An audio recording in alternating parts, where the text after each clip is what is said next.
اس ایک حدیث میں سمجھ لو آج فیس بک پہ بڑے بڑے مولوی مفتی پتہ نہیں کیا کچھ اپنے علم کی وہ برمار کرتے ہوئے حدیثوں کے نمبر بتائیں گے، کتابوں کے حوالے بتائیں گے، سارا میں کہتا ہوں ہم کسی کی مخالفت نہیں کرتے، کسی کو برا نہیں کہتے، سارے اپنی جگہ پہ ٹھیک ہوں گے، لیکن سارے کے سارے لوگوں کو اللہ کے بندوں سے دور کرنے والے ہیں، نبی پاک کے در سے دور کرنے والے ہیں، صحابہ کے در سے دور کرنے والے ہیں، اولیاء اللہ کے در سے دور کرنے والے ہیں، اہل بیت اطہار کے در سے دور کرنے والے ہیں، اور حوالے دے رہے ہیں، حوالوں پہ حوالے دے رہے ہیں۔ ہم حوالوں کو لے کر کیا کریں؟ میں قسم خدا کی اٹھا کر کہتا ہوں اگر علم کی بہتات نجات کا سبب ہوتی نا، علم کی زیادتی، او بڑا جیت عالم جی میرے مقابلے میں تو کوئی ہے نہیں۔ بعض ہمارے ہاں ایک ایسا بھی ہے فتنہ جو کہتا ہے میری ٹکر کا بندہ لے کے آؤ پھر میں بات کروں گا، میں اہل غیر سے کیسے بات کروں گی، فلاں بندہ میرے ٹکر کا ہی نہیں ہے۔ یہ تکبر، یہ غرور جس میں ہوگا نا سمجھ لو علم نے اس کو فائدہ نہیں دیا۔ اور ایک بات میں آپ سے پوچھتا ہوں، ایک سوالی اگر ہو اور وہ جھولی پھیلا کے 10 گھنٹے میرے سامنے کھڑا رہے کہ کچھ دے دو کچھ دے دو، میرے پلے کچھ 2 پیسے ہوں گے تو میں دوں گا نا، اگر میرے پلے کچھ نہیں تو وہ 10 سال بھی کھڑا رہے میں اسے کچھ نہیں دے پاؤں گا۔ جن کے پلے کچھ ہوگا وہی کچھ پائیں گے، دیں گے نا۔ اب وہ لوگ اگر علم کی بہتات پر اور علم کی زیادتی پر اور علم کی مرتبوں کی بلندی پر اگر نجات ہوتی تو شیطان نجات پاتا، لیکن علم ہونے کے باوجود ساری کتابوں کا اسے علم تھا، ساری چیزوں کا اسے علم تھا، ساری باتوں کا اسے علم تھا، لیکن اس علم رکھنے کے باوجود بعض روایات میں آتا ہے نا، علماء اس کی تصدیق کریں گے کہ فرشتوں کا استاد بھی تھا، فرشتے اس سے تعلیم حاصل کرتے تھے، اس وقت کا جو علم تھا جتنا اسے تھا اسے اتنا کسی اور کو نہیں تھا، سب سے بڑا عالم اپنے دور کا سب سے بڑا عالم، لیکن دل میں محبت نہیں تھی نا، محبت کے اصولوں سے ناواقف تھا نا۔ محبت کہتی ہے دلیل تلاش نہ کر یار کے حکم پر سر تسلیم کو خام کرتے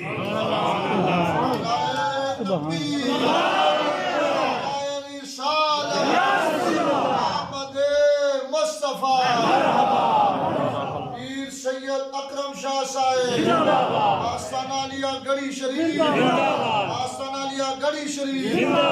اب جبریل و ابلیس میں جو بڑا فرق دکھائی دیتا ہے نا، اس واقعے میں جو واقعہ انسانیت کی تخلیق کے فوراً بعد پیش آیا، تخلیق آدم کے فوراً بعد جو واقعہ ہوا نا، اس واقعے پر اگر ذرا غور کریں نا، وہ واقعہ کیا تھا کہ مٹی کا ایک پتلا تیار کیا گیا، ایسا ہی ہے نا جی، مٹی سے اور پانی سے خمیر تیار کیا گیا، خمیر کو رکھا گیا، پھر اس کے بعد اس کا پتلا تیار کیا گیا، پھر پتلا تیار کرنے کے بعد اس میں روح پھونک کی گئی، اس میں روح پھونکنے کے بعد پھر فرشتوں اور اس کا مقابلہ کرایا گیا۔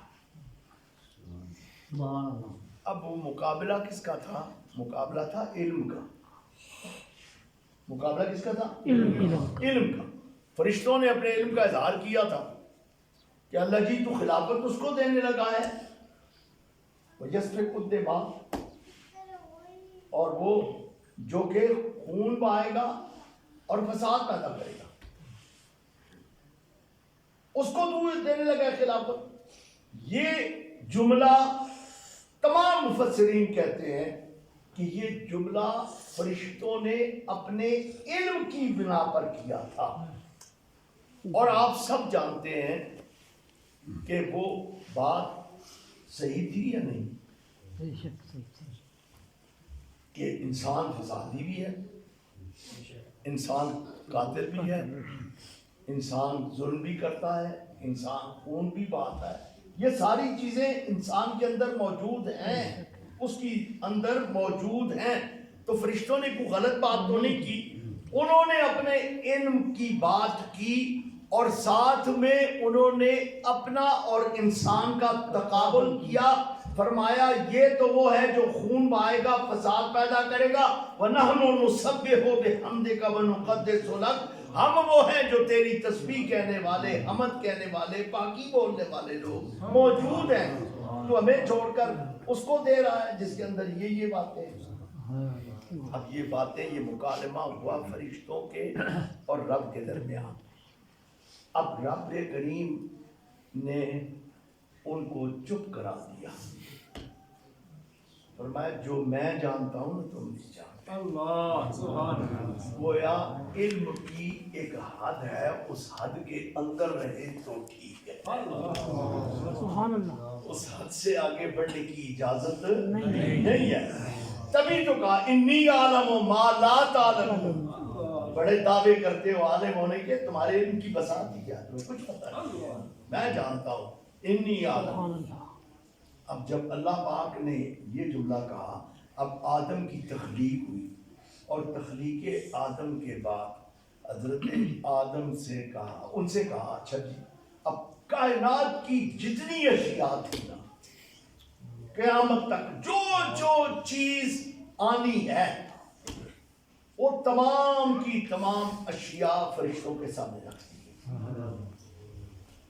اور کہا گیا ہاں جی. وقال انبئونی باسماء ہؤلاء. بڑا علم رکھتے ہو نا، اب ان ساری چیزوں کے نام بتاؤ. فرشتے چپ کر گئے، سمجھ گئے غلطی ہو گئی ہے. اور غلطی کا مداوع کیسے کیا؟ اللہ پاک کی بارگاہ میں ہاتھ جوڑے، سبحانک لا علم لنا الا ما علمتنا. اے اللہ ہمارے علم کی حیثیت ہی کیا ہے، ہمیں صرف اتنا ہی پتا ہے جتنا تو نے سکھایا. سبحان اللہ. گویا اب ایک وہ طبقہ تھا جو اپنے علم پر اترایا نہیں، اس نے اپنے علم پر زور نہیں دیا. نہیں جی میں نو بھی پتہ ہے بے، میں تو فلاں اور میں فلاں اور میں فلاں. اور وہ بڑے بڑے لوگ تھے، ان میں کوئی چھوٹے موٹے نہیں تھے. جبریل جیسا اور میکائیل جیسا اور اسرافیل جیسا اور اسرائیل جیسا اور حاملین عرش جیسا، یہ بڑے بڑے لوگ، فرشتے، قدوسی مخلوق، ساری کی ساری ہاتھ جوڑ کر کھڑی ہو گئی. قالو، سب نے مل کر کہا. قالو اس کا معنی کیا ہے؟ کوئی رہا نہیں، جتنے بھی تھے نا سب نے کہہ دیا سبحانک لا علم لنا الا ما علمتنا انک انت العلیم الحکیم. علیم بھی تو، حکیم بھی تو، تیرے سوا یہ صفت کسی کو زیبا ہے ہی نہیں. سبحان اللہ. اب یہ وہ چیز تھی جس چیز کو فرشتے سمجھ گئے. اب کیا ہوا؟ سمجھنے کے بعد انہوں نے گردنیں جھکا لی، اپنی شکست مان لی. اور یاد رکھنا عشق میں جو ہارتا ہے نا وہی جیتتا ہے. جو جیتتا ہے وہ نہیں جیتا کبھی بھی. جو عشق میں ہار جاتا ہے نا فتح اسی کی ہوتا ہے. یاد رکھنا، یہ نصیر لوگوں نے، تارک لوگوں نے یہ سبق پڑھا ہے. صوفیاء کہتے ہیں کہ بقا اسے ہی ملتی ہے جو فنا پا لیتا ہے. جو فنا کا مزہ نہیں چکھتا نا اسے بقا نہیں ملتی. بقا اسے ہی ملتی ہے، صرف اسے ہی ملتی ہے جو اپنے آپ کو فنا کرنا جان لیتا ہے، جس کو طریقہ آ جاتا ہے کہ کیسے اپنے آپ کو کسی کے قدموں میں فنا کیا جاتا ہے. اسی لیے تو بہت بڑا مولوی اپنے وقت کا، بہت بڑا، وہ کہتا ہے 100 کتابوں 100 ورق در نار پر. آیا جذبے میں، اور جذبے میں آگے کہتا ہے تم ان کتابوں کی باتیں کرتے ہو. کوئی مولوی صاحب ہے نا، وہ کہنے لگے میں بورا کتابوں کا لے کے آیا. وہ بورے کی کوئی حیثیت نہیں مولوی صاحب. سب 100 کتابوں 100 ورق در نار کن اور روئے دل را جانب دلدار. سبحان اللہ. کہا تو نے اگر حقیقت پانی ہے نا تو ان کتابوں کو چھوڑ اپنے دل کے رخ کو یار کی جانب موڑ. سبحان اللہ. یہ ہے بنیاد. اچھا اب ہوا کیا؟ فرشتوں نے تو مان لی. اب رب کریم بے نیاز ہے نا، اپنی مرضی کا مالک ہے نا. اب رب کی مرضی یہ تھی کہ انہوں نے جنہوں نے بڑی بات کی ہے نا، اب ان کو اسی کے آگے جس کے بارے میں انہوں نے بات کی اسی کے آگے ذرا جھکا کے دیکھتا ہوں اور ان کو بتاتا ہوں کہ آؤ دیکھو اس کے آگے سر جھکا کر دیکھو، عظمت کو تسلیم کرو. میں نے ایسے ہی اسے نہیں بنایا خلیفہ، اس میں کوئی چیز ہے. سبحان اللہ. سبحان اللہ. اب جبریلی وہی ہے نا، میکائیلی وہی ہے جو یہ بات سمجھتا ہے کہ اللہ جس کو عطا کرتا ہے پھر وہ خاص بن جاتا ہے، اور جس کو اللہ خاص بنا دے اللہ چاہتا ہے کہ میرے سارے بندے اس کی تعظیم کریں. یہی وہ لطیف نکتہ ہے. اسی لیے کہا اسجدوا لآدم، اس آدم کے آگے سجدہ کرو.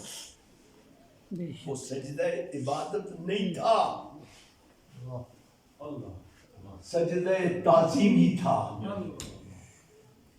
رب نے آدم کو اپنا شریک بنا کر پیدا نہیں کیا بلکہ اپنا بندہ بنا کر پیدا کیا، اور فرق بتلا دیا رب نے. آج کے مولوی ٹاٹر کرتے ہیں، کرتے رہے، قیامت تک کرتے رہیں گے. رب نے فیصلہ کر دیا کہ عظمت و تعظیم میں اور شرک میں بڑا فرق ہے. چاہے سجدہ ہو اگر تعظیمی ہو تو وہ بھی شرک نہیں ہے. صرف ہماری شریعت میں، شریعت مصطفی سے پہلے سجدہ تعظیمی جائز تھا. یوسف کے آگے ان کے بھائیوں نے سجدہ کیا، قرآن میں موجود. آدم کے آگے فرشتوں نے سجدہ کیا، قرآن میں موجود. گویا پتہ یہ چلا کہ بندگان خدا کی عبادت نہیں کی جاتی، تعظیم کی جاتی. سبحان اللہ. بندگان خدا کی عبادت نہیں کی جاتی، تعظیم کی جاتی ہے. اور ابھی مولانا ایک بات کر رہے تھے نا کہ کس حد تک کیا جائے. یاد رکھو تعظیم جتنی کر سکتے ہو کرتے چلے جاؤ، تعظیم کی کوئی حد نہیں. صرف شرک نہ کرنا، معبود نہ بنانا. معبود نہیں ہو سکتا سوائے اللہ کے کوئی بھی، لیکن اللہ کے بندوں کی تعظیم ہم پر واجب ہے. اللہ پاک نے قرآن میں ارشاد فرمایا ہے عزت کس کے لیے؟ اللہ کے لیے. وَلِلَّهِ الْعِزَّةُ وَلِرَسُولِهِ، اور پھر کس کے لیے؟ خاص مومنوں کے لیے. کس کے لیے؟ خاص مومنوں کے لیے. اور جو ان کی عزت سے آپ کو دور بھگاتے ہیں نا، چاہے وہ مولوی، میں کہتا ہوں پی ایچ ڈیوں کے اس کے پاس انبار ہوں، ساری دنیا کی یونیورسٹیوں کی سندیں ہوں، ان کی بات قابل سنوائی اس لیے نہیں ہے، سننے کے قابل اس لیے نہیں ہے کہ وہ ہمیں ڈی ٹریک کر کے کسی اور راستے پر لے کے جا رہے ہیں. ایک چیز، اب فرشتوں کو بھی حکم ملا، اور چونکہ فرشتوں کی سب پہ تھا ابلیس، جب حکم ہوا تو اب وہ حکم سب کے لیے تھا. جو اسجدوا لآدم کا حکم تھا وہ سب کے لیے تھا، صرف فرشتوں کے لیے نہیں تھا. وہاں پہ جتنے بھی تو سب نے سجدہ کیا. ایک اکڑ کے کھڑا ہو گیا اور اس نے کہا میں تو نہیں سجدہ کرتا. کیوں نہیں کرتے ہو سجدہ؟ خلقتنی من نار وخلقتہ من طین، میں آگ سے پیدا کیا ہوں، یہ مٹی سے میرے سامنے بنایا ہے، اس کے آگے میں سجدہ کروں؟ تو رب نے کیا کیا؟ رب نے کہا اس نے استکبار کیا. اس نے استکبار کیا. جس کو میں خلیفہ بنانے جا رہا ہوں اس سے اپنے آپ کو یہ بہتر سمجھتا ہے. صرف اس جرم کے بنا پر لعنت کا توق گلے میں ڈال کر اعلان کر دیا کہ یہ کافر ہے. شیطان وہ بدبخت ترین ہستی ہے اس دنیا میں جس کو اللہ پاک نے سب سے پہلے کافر کا خطاب دیا اور وہ کافر ٹھہرا. اچھا اب پوچھو علماء سے، پوچھو، پڑھو کتابیں جتنی مرضی ہے، پوچھو ان سے کہ فرشتوں میں کیا ہوا. جو ہی حکم ملا نا انہوں نے سر تسلیم خم کر دیا. اب میں آپ سے ایک سوال کرتا ہوں، بالکل عمومی سوال، مجھے بتائیں کامیاب کون ہوا؟ فرشتے. ناکام کون ہوا؟ شیطان. اب سبق کیا ملا؟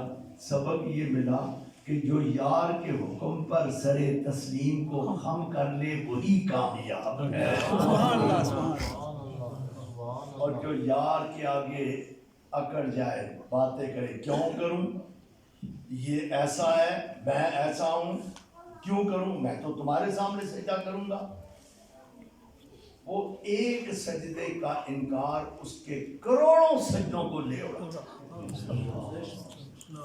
صوفیاء کا طریقہ یہ ہے کہ یہ اپنے مریدوں کو سر تسلیم خم کرنا سکھاتے ہیں.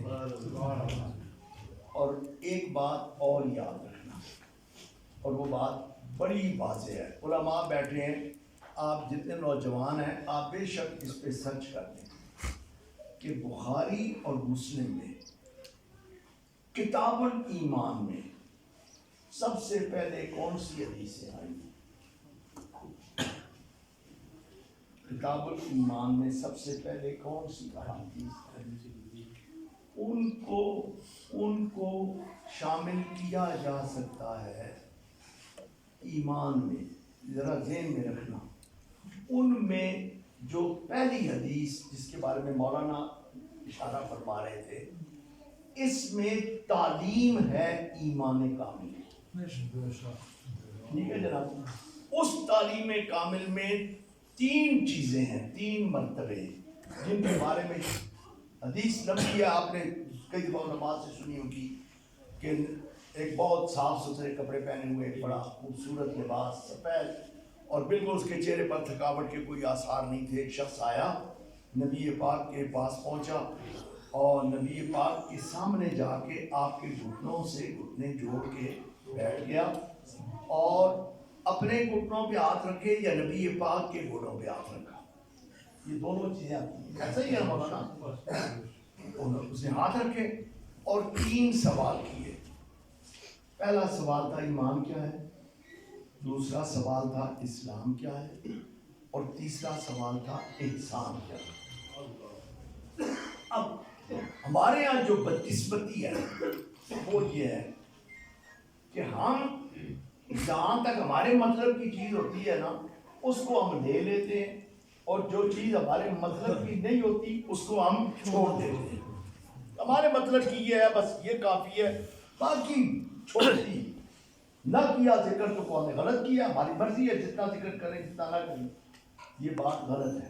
میں اس کی ایک اور مثال بھی دیتا ہوں. اکثر و بیشتر آپ نے دیکھا ہوگا مدرسوں پہ لکھی ہوتی ہے ایک آیت، ایک حدیث کہ جی موت جو ہے وہ تمام اعمال کو منقطع کر دیتی ہے، اور وہ حدیث کسی مدرسے میں پوری نہیں لکھی ہوتی. اس لیے کہ اگر پوری حدیث پڑھ لینا تو پھر معاملہ بہت ساروں کا خراب ہو جاتا ہے. وہ کرتے کیا ہیں؟ علم نافع یہ جاری رہتا ہے، صدقہ جاریہ یہ جاری رہتا ہے، نیک اولاد، بس ختم، ادھر ہی بات ختم. حالانکہ نبی پاک نے صدقہ جاریہ کی بھی تشریح نہیں کی، نبی پاک نے عمل علم نافع کی بھی تشریح نہیں کی، لیکن ولد صالح کی تشریح کی تاکہ کل کوئی اپنے معنی اس کو نہ پہنائے. سبحان اللہ، سبحان اللہ. اس لیے کہ اگر خالی کہہ دیتے نا ولد صالح تو میں جس طبقے کا مولوی ہوں میں کہتا جو میرے پیچھے چلنے والے ہیں نا وہی نیک بچے ہیں، جو میرے پیچھے نہیں چلتے وہ نیک کدھر سے ہو گئے. اب میرے نبی کو تو سب کچھ پتا تھا نا کہ کس طریقے کے لوگ آئیں گے، کس طریقے سے لوگوں کو گمراہ کریں گے، اس لیے میرے محبوب نے بتا دیا نیک اولاد وہ جو مرنے کے بعد اپنے ماں باپ کے لیے ہاتھ اٹھا کر دعائیں مانگے، سبحان اللہ، یدعو لہ۔ ہم لوگ اس کو ترک کر دیتے ہیں سارے۔ اب کہیں پہ کسی جگہ پہ یہ پوری حدیث پڑھی ہے کسی مدرسے میں، آخری حصہ غائب ہوگا۔ کیوں غائب ہوگا؟ اس لیے کہ بعد وہ کہتے ہیں دعا کی ضرورت ہی نہیں، دعا کسی کے کام ہی نہیں آتی۔ اسی طریقے سے اس حدیث کو جو کتاب الایمان کا پہلا سبق میں سے کہتا ہوں، ایمان کا پہلا سبق، اس میں نبی پاک نے تینوں کا جواب دیا، ایمان کا بھی جواب دیا، اسلام کا بھی جواب دیا، عقائد بھی بتا دیے، سارا کچھ بتا دیا۔ اور تیسرا جو سوال تھا وہ سوال بالکل ان تینوں سوالوں میں سے ایک تھا، اور جبریل کی بات کی تکمیل تب ہی ہوتی جب اس کے تینوں سوالوں کا جواب اسے مل جاتا۔ اب اس نے اس اللہ کے بندے سے سوال کیا تھا جو مخلوق خدا میں سب سے زیادہ علم رکھنے والا، تو مخلوق میں سب سے زیادہ علم رکھنے والا اور اللہ کی صفت علیم کا مظہر اتم، اس سے سوال کیا جائے اور جواب تشنا رہے، پھر تو بات کوئی نہ ہوگی نا بھائی۔ سوال کیا جائے اور جواب اس کا نہ ملے پورا اور بات رہ جائے۔ میں نے حضرت صاحب سے سوال تو کیے تھے دو کے جواب انہوں نے دے دیے، تیسرے کا جواب ہی نہیں دیا، تو بات پر لوگ یہی کہیں گے کہ دو کے جواب پیر صاحب کو آتے ہوں گے، تیسرے کا جواب نہیں آتا ہوگا، کیا کہیں گے نہیں دینے چاہتے ہو، پھر بھی حکمت ہوگی۔ لیکن سوال کرنے والا بھی بہت بڑا تھا، ملکوتیوں کا سردار، اور جس سے سوال کیا جا رہا تھا وہ بھی بڑا تھا، انبیاء کا سردار۔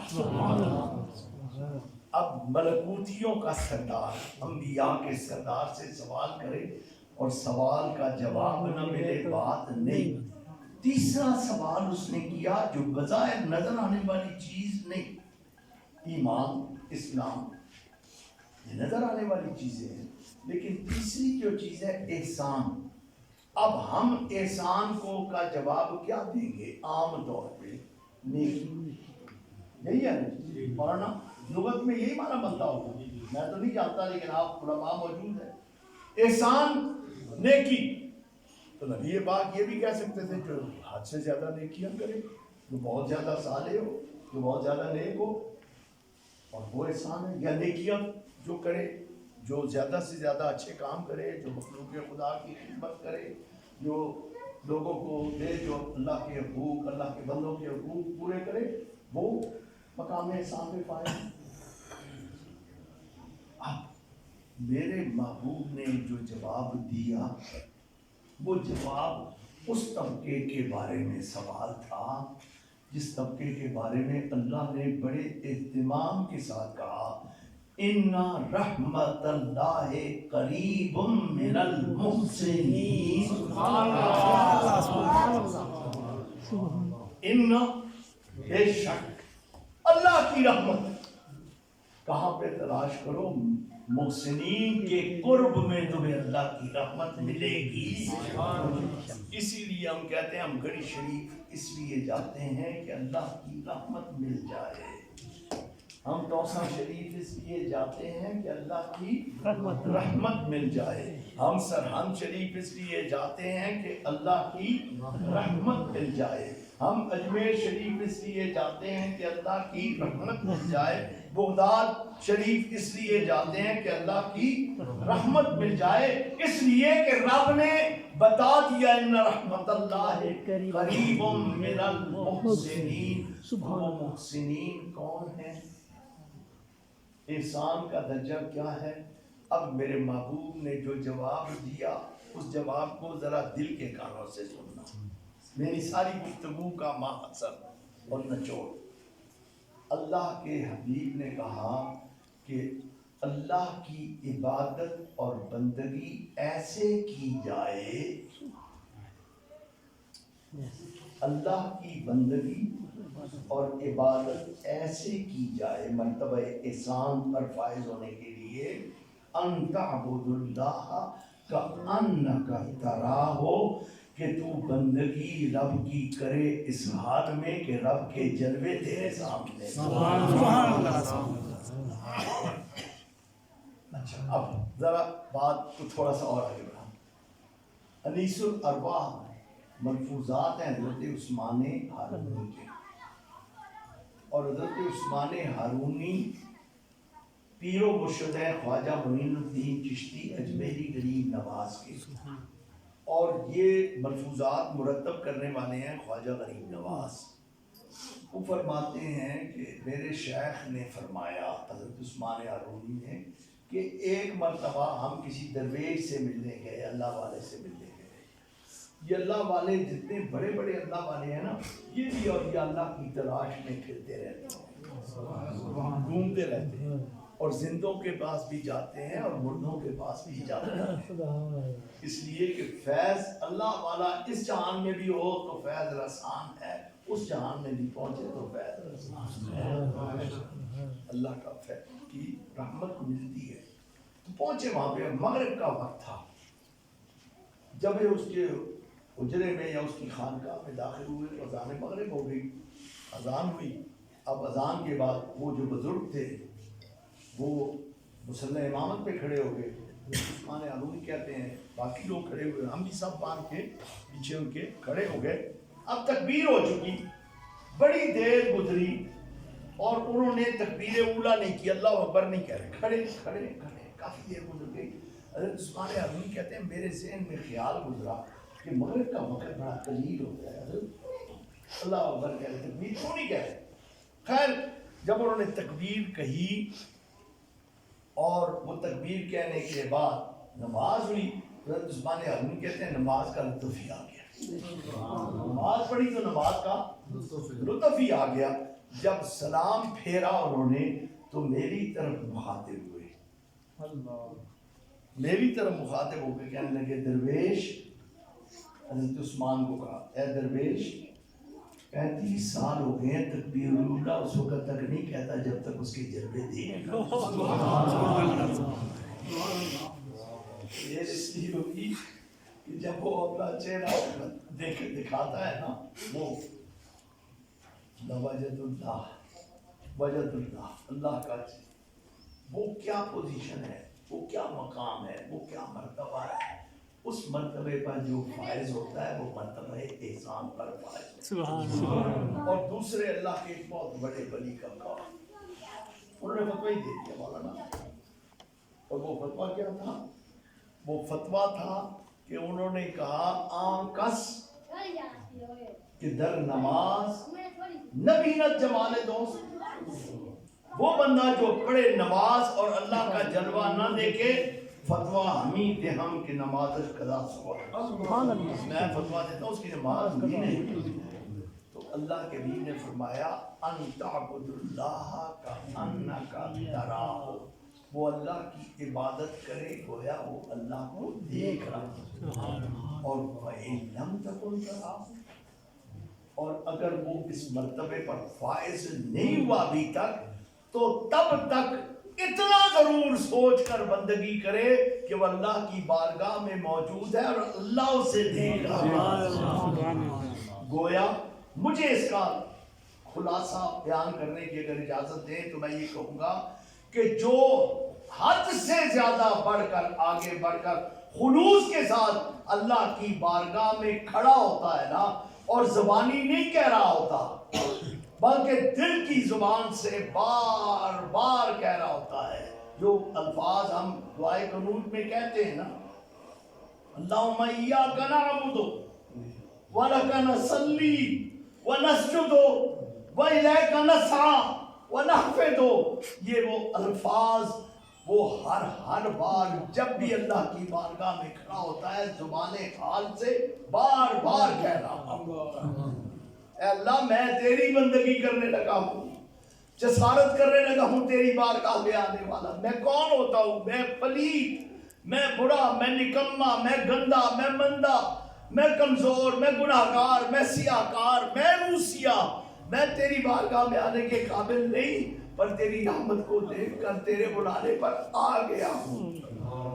اللہم ایاک نعبد ولک نصلی، اور تیرے لیے تیری نماز پڑھنے لگا ہوں، ونسجد، اور تیری بارگاہ میں سجدے کرنے لگا ہوں، اور مولا اس کے لیے بےتاب ہوں، وَإِلَيْكَ نَسْعَىٰ وَإِلَيْكَ نَسْعَىٰ، اور میں بےتابی کے ساتھ بھاگ کر آیا ہوں، وَنَعْبُدُ، اور میں تیرا نوکر ہوں، میں تیرا غلام، میں عاجز ہوں، میں تیری بارگاہ میں آیا ہوں۔ اب جو اس انداز میں اللہ کی بارگاہ میں حاضر ہوتا ہے تب اس کو مقام احسان پر رسائی ملتی ہے۔ صوفیات چاہتے ہیں کہ ہم عبادت کریں تو اس طرح کی بندگی کریں کہ رب کو پسند آ جائے۔ یہی وہ فرق ہے۔ ہم لوگ محبت کا پیغام لے کے چلتے ہیں۔ محبت ایک ایسی چیز ہے نا جو بڑی بڑی باتیں معاف کرا دے۔ پیار ہونا، میں آپ سے چھوٹی سی ایک مثال دوں گا بلا تشبیہ و تمثیل، بلا تشبیہ و تمثیل۔ سب سے جلدی بندہ کس کو معاف کرتا ہے؟ اپنے بچے کو نا۔ سب سے، یعنی بیٹے نے بہت بڑی غلطی کی ہو نا، آ کے ابا جی کے پاؤں پکڑ لے، ابا جی بس معاف کر دیں، تو ابا جی آدھا منٹ نہیں لگائیں گے، گلے لگا لیں گے۔ اب اگر کوئی اور آئے تو وہ شاید ہو سکتا ہے 10 بندوں کی سفارش پکڑے اور بندوں کو لے کے آئے، لیکن دل مانتے مانتے مانے گا۔ اب یہ کیا ہے؟ محبت چونکہ بیٹے سے بہت زیادہ ہے، اس لیے اللہ کریم باپ تو باپ، ماں تو ماں، ان سے کئی گنا زیادہ محبت کرنے والا ہے۔ تم اس سے محبت کرو، وہ تم سے پیار کرے گا، اور جب اس نے پیار کرنے والی نگاہ سے تمہیں دیکھ لیا نا، وہ ودود ہے، حد سے زیادہ پیار کرنے والا ہے۔ 70 ماؤں کا پیار اس کے پیار کے آگے ہیچ ہے۔ تو اس کے بارگاہ میں غلام بن کے، بندہ بن کے، عاجز بن کے، مسکین بن کے پہنچ جا، وہ پیار سے تمہیں اٹھائے گا اور اپنی دامن رحمت میں پناہ دے دے گا۔ یہی وہ سبق ہے جو پڑھانے کے لیے حضور کے زمانے سے لے کر آج تک اولیاء اللہ چل رہے ہیں، پھر رہے ہیں۔ میری آپ سے یہی ہے کہ اگر ان سے وابستہ رہو گے تو محبت کا سبق پڑھو گے، اگر ان کو چھوڑ جاؤ گے تو میرے بچوں، میرے بھائیوں، یہ جو بڑے پڑھے لکھے لوگ ہیں نا، ان پڑھے لکھوں سے تمہیں فائدہ نہیں ملے گا، اور یہ جو ان پڑھ لوگ ہیں جن کو وہ ایک ہے وہ گمراہ بابے کہتا ہے، خدا کی قسم یہ بابے نہ ہوتے نا تو اسلام کا پرچم آج کائنات میں اس طرح نہ لہرا۔ بے شک جو اولیاء اللہ سے دور کرے وہ تمہارا نہیں، جو رسول اللہ سے دور کرے وہ تمہارا نہیں۔ اور یاد رکھنا، رسول اللہ کی ہر نسبت کا پیار کرنا اور احترام کرنا ہم پر واجب ہے، چاہے وہ نسبت نسبی ہو، آل بیت کے ساتھ پیار کرنا واجب، اور اگر روحانی ہو تو صحابہ کے ساتھ پیار کرنا واجب ہم پر۔ پیار کرنے والا جو ہے نا وہ نقائص نہیں دیکھتا، پیار کرنے والی آنکھ جو ہے نا وہ نقائص نہیں دیکھتی، وہ خوبیاں تلاش کرتی ہے۔ ہمیں تو صحابہ میں خوبیاں ہی خوبیاں نظر آتی ہیں، ہمیں تو اہل بیت میں پیار ہی پیار اور خوبیاں ہی خوبیاں نظر آتی ہیں، اسی لیے ہم ان کے دامن سے لپٹے پڑے ہیں۔ ہمارے لیے عزتوں کا معیار نبی کی نسبت ہے، تعظیم کا معیار نبی کی نسبت ہے۔ صحابہ کی عظمت بھی نبی کی نسبت کی وجہ سے، اور اہل بیت کی عظمت بھی نبی کی نسبت کی وجہ سے، اور اولیاء اللہ سے پیار بھی نبی کی نسبت کی وجہ سے۔ اللہ تبارک و تعالی ہمیں ان نسبتوں کو سمجھنے اور ان کا احترام کرنے کی توفیق عطا فرمائے۔ وما علینا الا البلاغ المبین۔